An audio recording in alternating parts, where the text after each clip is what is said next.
Hello, Jonathan here. And Data here too. American politics as usual.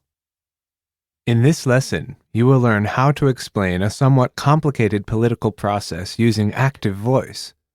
This conversation takes place at work between Mark and Sheila. Sheila is a bit confused about why something happened, and Mark is explaining it to her. The language is a bit formal, but not too stuffy. Let's listen to the conversation.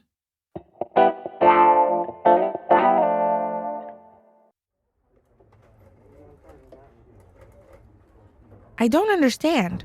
Why did we abandon the bill? There was no possibility that Congress could pass it. What do you mean? We have a majority in the House and the Senate. That's true, but our majority isn't filibuster-proof. But the bill already survived the House. We worked really hard to pass it. I know. But the fact of the matter is, we don't have 60 votes in the Senate. But we aren't even trying to get it through.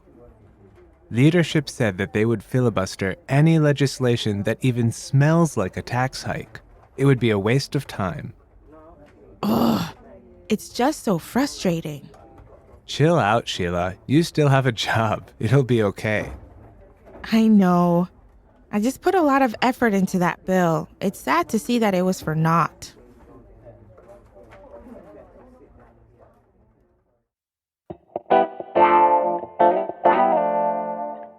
So, Jonathan, the Senate and the House of the United States Congress have a lot of differences. Right.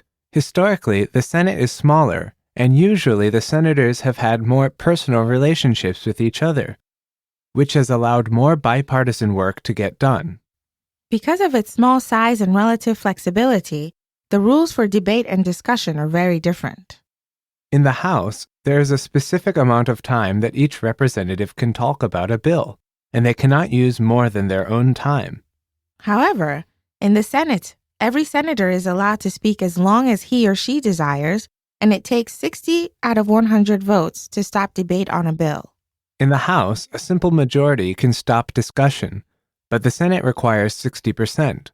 A senator can talk without stopping in order to stop a bill from being passed, a strategy known as filibustering. Until recently, senators rarely used this tactic, but now it seems as if almost every action by Congress must be approved by 60 votes in the Senate. The listeners must feel that we are filibustering them by now, though. Yeah. Let's take a look at the vocabulary for this lesson. The first word we shall see is To abandon. to leave, to allow to die, to ignore. To abandon. To abandon. Next, Possibility. chance, opportunity. Possibility. Possibility. Next, Filibuster. a legislative strategy in the Senate that prevents a bill from being passed by not allowing debate to end on a bill. Filibuster. Filibuster. Next, Proof. resistant to something. Proof. Proof.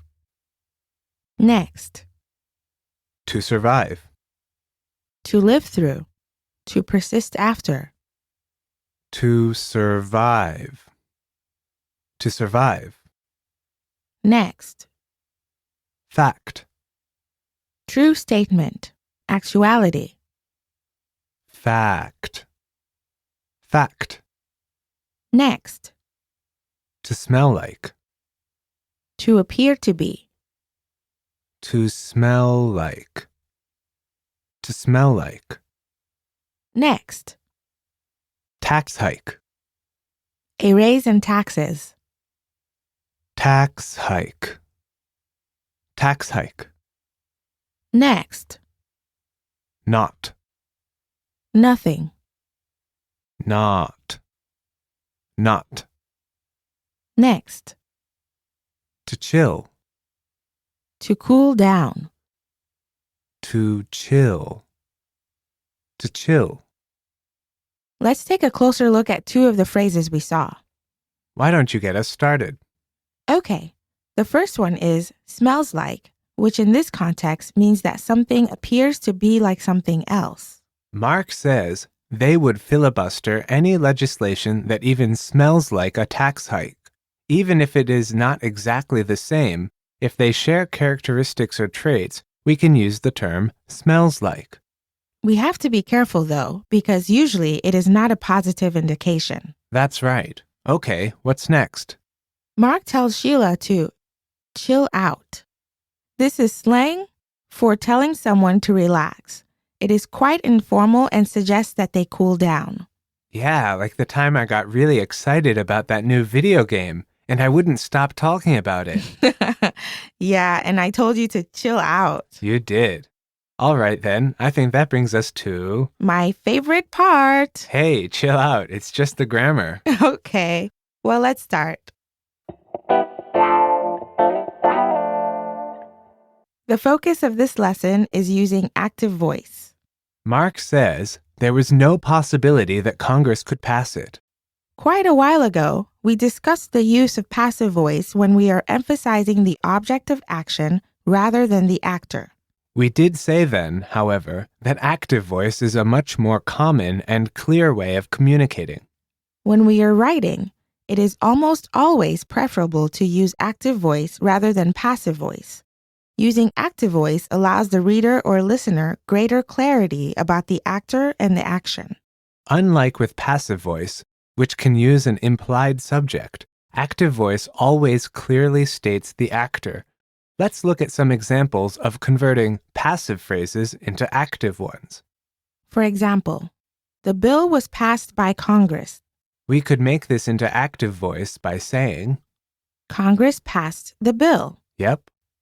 What about the wedding cake is being eaten by the dog? We could say, the dog is eating the wedding cake.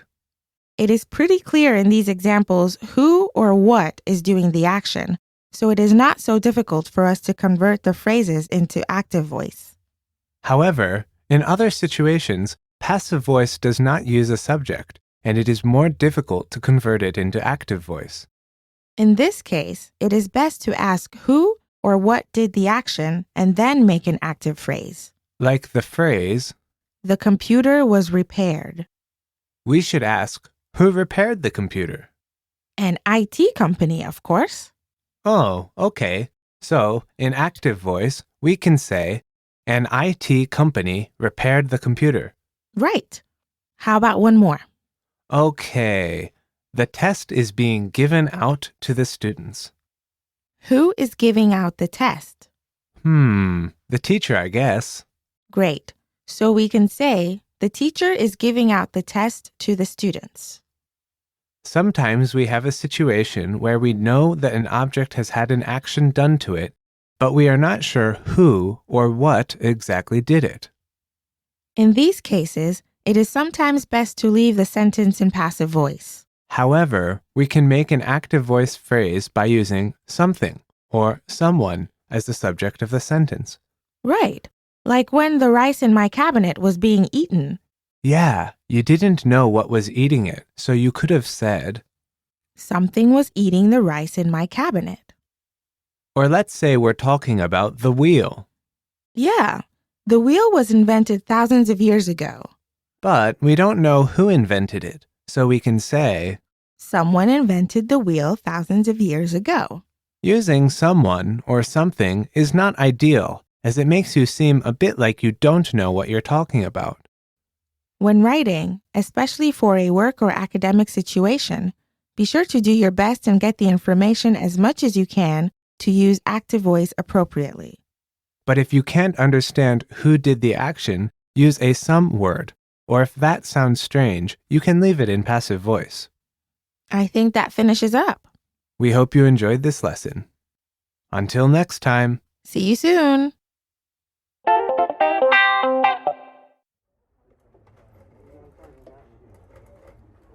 I don't understand. Why did we abandon the bill? There was no possibility that Congress could pass it. What do you mean? We have a majority in the House and the Senate. That's true, but our majority isn't filibuster-proof.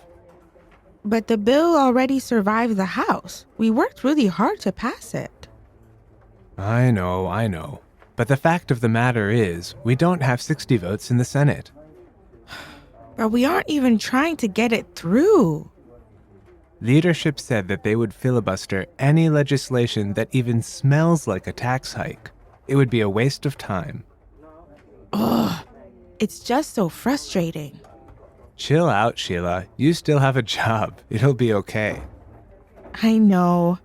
I just put a lot of effort into that bill. It's sad to see that it was for naught.